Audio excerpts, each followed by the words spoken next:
Rugby 20. This is a bit of a belated review. The game has been out for a while. It's on PS4, Xbox One, and PC. I'm just going to play the game footage that I've captured, some of it in the background, and I'll just talk to some of the points of the game, some of the good, some of the bad, and we'll see if we can kind of draw a conclusion at the end. To be fair, just a bit of my background, I haven't played video games as much since I had kids.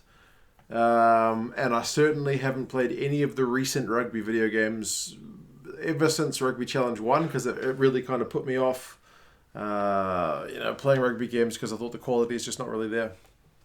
I figured what limited time with kids running around, if I'm going to play video games, it better be a good game. And rugby games, from what I could tell, just weren't up to scratch.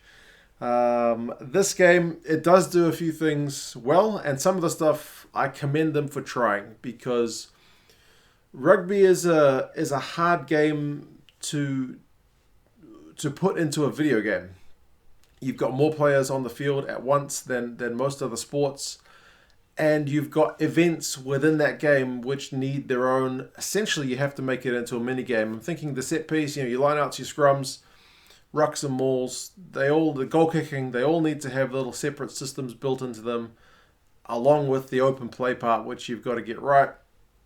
Plus, you've got to get kind of set moves into the game somehow as well. I've played John Lomu Rugby, kind of showing my age. I played a lot of Rugby 08, and like I said, I played a bit of Rugby Challenge 1. So I've got a bit of background with rugby games, but yeah, none of that's very recent. Now, some of the stuff that I thought was good is they did try to add a level of depth in this game. They didn't intentionally try to keep it very arcadey. So the set plays, they're a bit of a mixed bag, but they're done relatively well. I do like the lineouts. The animations are a bit funky, and that the ball always travels perfectly straight. Like, you can throw it slightly crooked. It won't show as slightly crooked in the animation, but it will show as straight. But your guy has a more likely chance to catch it. The goal kicking, I thought, actually works wonders. The goal kicking system, I didn't like it at first. Once I got used to it, I really enjoyed it. It's pretty straightforward. You point the stick in the direction you want to kick the ball. If you get it off the mark, you're probably going to miss the goal kick, but you do have the chance to slightly adjust it, to put a bit of bend on it, and the wind is a big factor to take into account as well. So the goal kicking I did quite enjoy. The maul is pretty basic. It doesn't really add a lot of value. The scrum's kind of annoying. It's a little mini game where you need to follow a little marker around with your own marker, so to keep the dot on top of the circle, which is, I don't know, it's not the best. They have allowed you to try set moves in the game. Back to the line out though for a second. They do let you know that you can maul from a line out, you can quick tap from a line out. The guy can bat the ball back. So there's options there. I do appreciate that depth. They've got set moves in there. You can set switches and dummy plays and whatnot. I appreciate they added it. I don't think it works very well. I never ended up using them. When I played online, I didn't notice my opponents using them because generally they don't seem to work, but I appreciate the fact that they're licensed teams. You guys would have seen some of the guys I was going through just then. They've licensed the Premiership, they've licensed the Top 14, the Second Division in France, they've licensed the Pro 14, and some of the international teams. They're licensed, which is cool. You can play those leagues I just mentioned. You can play through a full season. They've got an unlicensed version of the World Cup. And the fact that New Zealand, South Africa, Australia, England, like all the teams who have won Rugby World Cup finals, Argentina is not licensed. Like, all these teams aren't licensed. It is not the best look. So that does take away from a bit of your immersion. The kits aren't right. The guys who are in the right kits, the kits look good. The players, their faces generally don't look anything like who they really are. But their name is right, and their position is usually right. There are still a few cool moments in the game, like if you peel off the back of a scrum with your number 8 to score a try, that's really satisfying. If you put a hit on a winger and he gets forced into touch, it's really satisfying. So it does have some cool moments. Defensively, it can be a bit of a bother. Once you get used to it, I didn't find it too bad.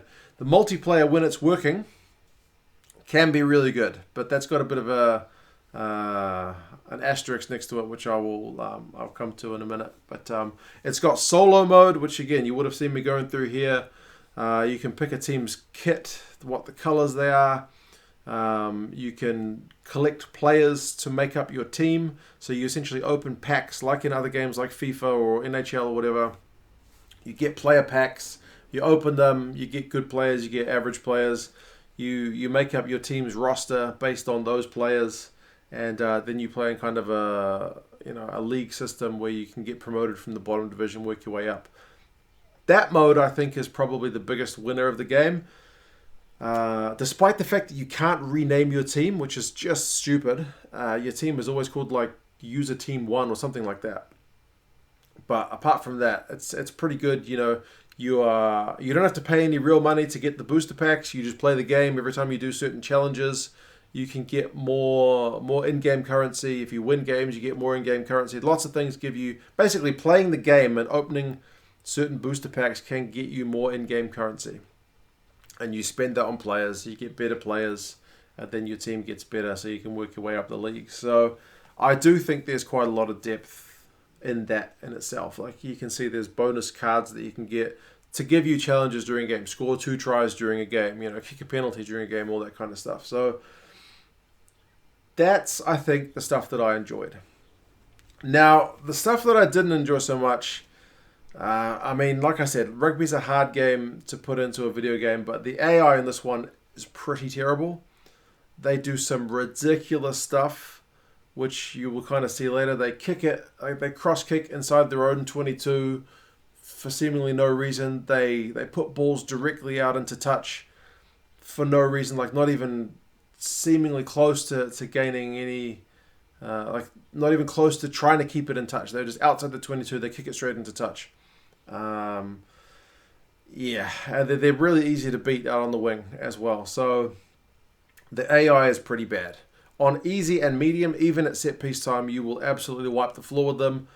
On pro difficulty, at scrum time, they're pretty good because it's essentially a little mini game, like I said, about your reflexes. So the AI is very good at that. At the ruck time, they're very good but not impossible to beat. I think that's about right. And line out, I think, is also pretty fair. Maul time, like I mentioned, is a bit of a nothing one. How does the game look? It looks pretty bad, I think. The running animation is pretty laughable. I think they said in the bio of the game, like the selling, like the marketing stuff, that it was like motion capture stuff. Like I would like to see the person that's really been modeled off, because I don't really believe it's been modeled off anyone who realistically runs that way. So yeah, I mean, some of it looks alright. Like I said, I preferred to have the camera quite far back so I could see all my players. But yeah, generally for the most part, the game it doesn't look like a current generation game when you compare it to some of the other ones. Also, some of the stuff it's just not realistic. Like the passing physics is really wrong. Like some of you guys can put Sonny Bill Williams to shame and do like a 40-meter almost like chicken wing offload out to the winger, and it fires through the air like a cannonball. I don't know why. The AI does stupid things here, like, you know, substituting their players after 6 minutes. I don't know why they do it. It has to be a bug. Yellow cards, if it's at the end of the game clock time, so if it's 40 minutes and you get yellow carded and you play an extra 5 minutes, that yellow card period doesn't run down. So there's just bugs that they haven't fixed. The advantage, if you get penalty advantage, after about one phase, even if you went backwards, the advantage can be called over. So yeah, there's a lot of stuff they didn't do properly. The unlicensed teams, like I mentioned, New Zealand, Australia, South Africa, England, they're missing. But I think worse than that is the player stats. Now, they say they've got them from RugbyPass. RugbyPass have their RPI, their index, and it's way off, man. It is just terribly, terribly off. Some of the guys are pretty spot on, but some of the stats are just atrocious. Like, if you haven't seen the French fullback Bouthier, he's got a huge boot on him. His kicking rate ranking in this game is like 40-something. He can hardly kick the ball. Whereas Eben Etzebeth, Max Deegan, like all these forwards have got massive boots on them. It just doesn't make any sense. There doesn't seem to be much speed difference between the players. There's stamina. I don't know that it makes a lot of difference. So, yeah, the player stats are all over the place. James Ryan, who's going to be a Lion on the tour to South Africa, no doubt, unless he's injured, he's rated like 60-something. When I've seen other guys, like James Lowe is like 90-something. So, yeah, some of the ratings are just way, way off. And, I mean, you can't really blame the developers for that. They've picked someone who's got a system of rating players. It just so happens that system sucks. So that's not their fault, but the ratings are really, really bad. Like if you got a few fans in a room, if they could agree on ratings, they would definitely do a better job than what has been presented in the game. The multiplayer, like I mentioned, if you can get a good connection, it can be quite fun. But if you get a bad connection, the lag is unplayable. I didn't play a whole lot of multiplayer, and I should quickly give a shout out to Ryan, who bought me a multiplayer, like a PlayStation Plus Gold account or whatever it is, the PlayStation Plus account, so that I could play a multiplayer. I didn't have one previously. Like I said, I don't usually play enough video games to warrant it, but he bought me that, so I jumped online. So thanks for that, Ryan. And yeah, I did get some good games. I'm based in New Zealand, so I played against the guy from Sydney pretty regularly, and we had a really good connection. It was really fun. He beat me every time. He was really good, but I got better, and it was really enjoyable.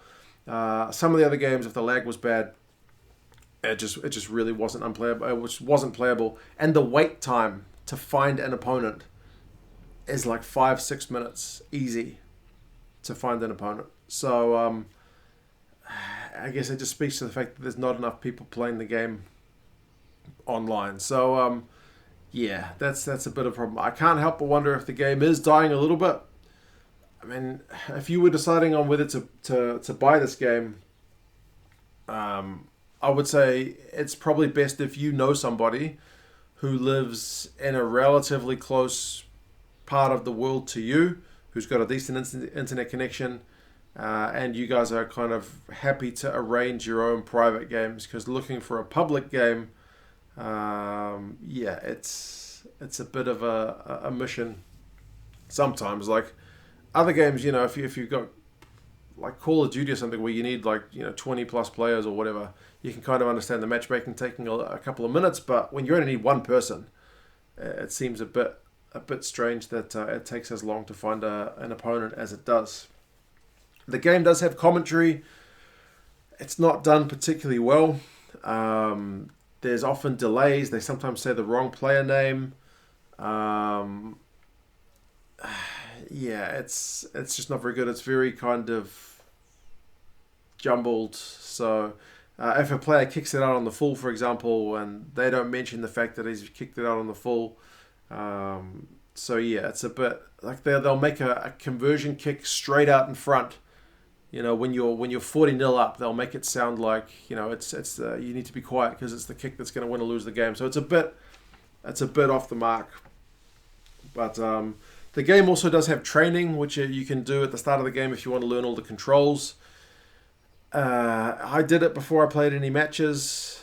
It tells you all about all the set pieces, how to goal kick, how to pass, and whatnot. But I still felt like when I played the game itself, there was a lot that I had to kind of just pick up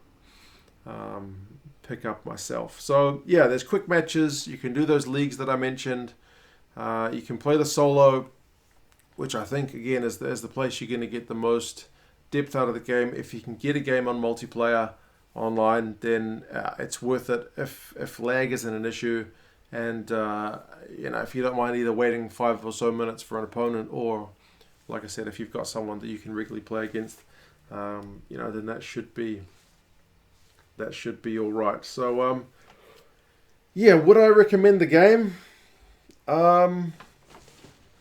Obviously, if you're a rugby fan, you don't have a whole lot in the way of choices. Rugby Challenge, I think 4 is coming out later this year. I haven't played any Rugby Challenge games since 1. I'm not sure if they've improved on some of the depth. As I mentioned, I did appreciate the fact that this game at least tried to implement some of that stuff that adds a bit of depth, even if they didn't do it all that well. But I did find Rugby Challenge 1 back in the days really way too shallow, and it got really old really fast. So I think there is a bit here to keep you entertained. I've been streaming the game on Twitch.